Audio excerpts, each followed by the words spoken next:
8월 27일 목요일 새벽 예배 말씀 시작하도록 하겠습니다. 특별히 태풍이 지금 새벽에 심하게 지금 지나가고 있는데 여러분들 한 분 한 분들 하나님의 보호하심 가운데 안전하시기를 기도하겠습니다. 먼저 오늘 찬송가 545장 이 눈에 아무 증거 아니 배워도 함께 찬양하시고 함께 말씀 보겠습니다.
네, 오늘 하나님의 말씀은 이사야 36장 1절에서 22절 본문 가운데 20절 그리고 21절 말씀을 한번 읽어주도록 하겠습니다.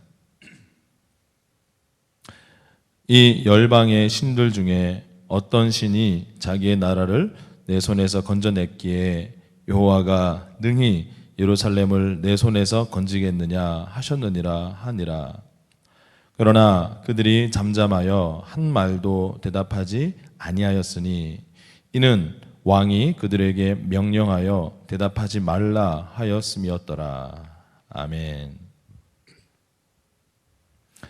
네, 오늘 이사야 36장 1절에서 22절 본문의 배경은 유다가 아수르에 맞서기 위해서 친애굽 정책을 펼친 그 결과, 이집트를 의뢰하고 이집트 편에 선 그 결과 아수르 왕 사네립이 그것을 꼬투리를 잡아서 침공한 것이 오늘의 역사적인 배경입니다. 오늘 본문 4절부터 보면 아수르 왕의 그 신하인 랍사게가 공식적으로 공개적으로 히스기야 왕을 비방하는 내용이 나옵니다. 간략하게 요약하면 히스기야 왕은 유다 백성들에게 하나님만을 신뢰하면 반드시 하나님께서 구원하실 것이다 이렇게 계속 독려하고 있었고, 그에 반면 랍사게는 너희들이 아수르에 항복하기만 하면 우리 아수르 왕께서 평화와 안전을 보장할 것이다 이렇게 그들에게 주장했습니다. 만약 여러분들이라면 그 당시의 유다 백성으로서 히스기야 왕의 이 말과 랍사게의 그 말들 중에 여러분은 어떤 것을 선택하고 의지했을까요? 그 당시의 현실을 보면 그들 눈앞에 펼쳐진 상황은 처참했습니다. 유다의 모든 성읍들이 다 함락되었고, 그리고 예루살렘 성이 포위되어서 풍전등화와 같은 그 처지에 놓였기 때문에 인간적으로 보면 당연히 랍사게의 말이 훨씬 더 마음에 더 공감이 되고 의지하고 싶은 마음이 아마 생겼을 것입니다. 자, 그런데 오늘 앞서 읽었던 36장 21절 말씀 보니까 이렇게 말씀하고 있습니다. 그러나 그들이 잠잠하여 한 말도 대답하지 아니하였으니 이는 왕이 그들에게 명령하여 대답하지 말라 하였음이었더라. 히스기야는 백성들에게 저 대적들이 무슨 말을 하든지 반응하지 말고 대답하지 말라라고 명령했고, 백성들은 이 랍사게의 그러한 도발에 반응하지 않고 침묵으로 이렇게 무대응했던 것을 보게 됩니다. 이것을 통해서 우리가 얻을 수 있는 교훈은, 저와 여러분이 삶의 폭풍 앞에서 우리가 해야 할 가장 중요한 첫 번째 일은 뭐냐면, 진리가 아닌 세상의 말들에 우리가 흔들리거나 불필요하게 반응하지 않고 잠잠히 하나님의 약속의 말씀과 그 하나님을 신뢰하며 기다리는 것이라는 것을 알 수가 있습니다. 오늘 이 본문의 말씀은 저에게 복음서의 유명한 한 사건을 떠올리게 합니다. 누가복음 8장에 보니까 예수님께서 제자들과 함께 배를 타시고 누가복음 8장 22절에 호수 저편으로 건너가자 하시면서 제자들과 함께 배를 타셨습니다. 우리가 잘 아는 것처럼 그 호수 저편에 도달하기 전에 중간에 어떤 일이 있었습니까? 어마어마한 폭풍이 예수님과 제자들이 탔던 그 배를 거의 다 삼키려고 했던 그런 사건이 있었습니다. 그때 제자들의 반응은 혼비백산에서 두려움에 벌벌 떨면서 배 뒤편에서 주무시고 계시던 예수를 막 흔들어 깨워서 살려달라고 이렇게 말하는 장면을 보게 됩니다. 예수님은 일단은 잠에서 깨셔서 급한 불을 끄셨습니다. 폭풍과 바람을 잠잠케 하시고 모든 상황이 진정되고 난 다음에 제자들에게 예수님이 하신 첫 번째 충격적인 말이 모든 사람들의 예상을 깨고 예수님께서 말씀하십니다. 우리가 사랑의 예수님, 또 제자들을 늘 돌보시는 예수님, 우리가 아는 예수님이라면 너희들 많이 놀랬지, 이제 걱정하지 마, 내가 있으니까 이제 안심하거라, 이렇게 말했을 것 같은데, 누가복음 8장 25절에 보면 예수님 맨 먼저 한 말씀이 제자들에게 이르시되 너희 믿음이 어디 있느냐 하시니, 예수님의 책망이 제자들에게 가장 먼저 하신 말씀이었습니다. 왜 그랬습니까? 배를 타고 출발하기 전에 예수님께서 제자들에게 호수 저편으로 건너가게 될 것이다 말씀하셨는데, 이 제자들은 그 예수님의 약속을 눈앞에 펼쳐진 폭풍으로 말미암아 새카맣게 잊어버리고 두려움에 떨면서 그들의 믿음을 다 잃어버렸을 때, 속된 말로 말하면 예수님께서 이렇게 말씀하시는 거죠.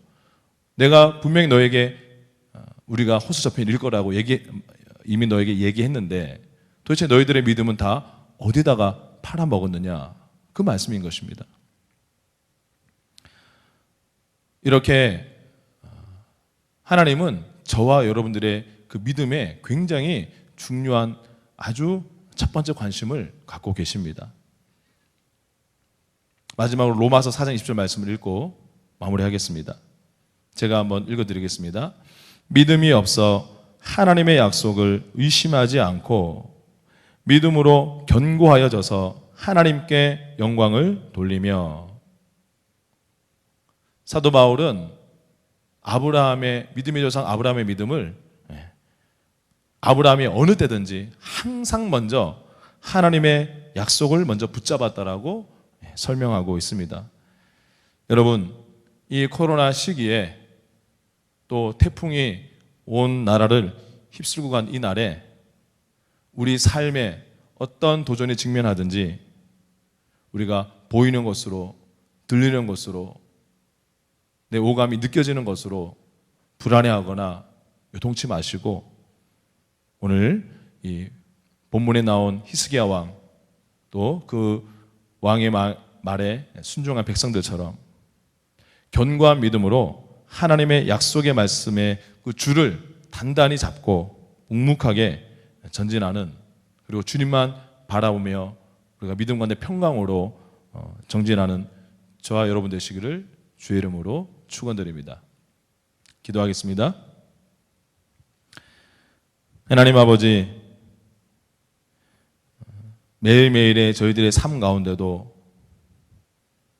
이 당시에 유다 백성들과 동일한 두 가지의 목소리들이 들려옵니다. 살아계신 하나님만을 바라보고 신뢰하라는 하나님의 음성과, 또 지금 눈앞에 펼쳐진 상황이 이렇게 급박한데 보이지 않는 하나님을 그렇게 기다리고 있느냐, 눈에 보이는 것을 빨리 너희가 할 수 있는 것을 하라.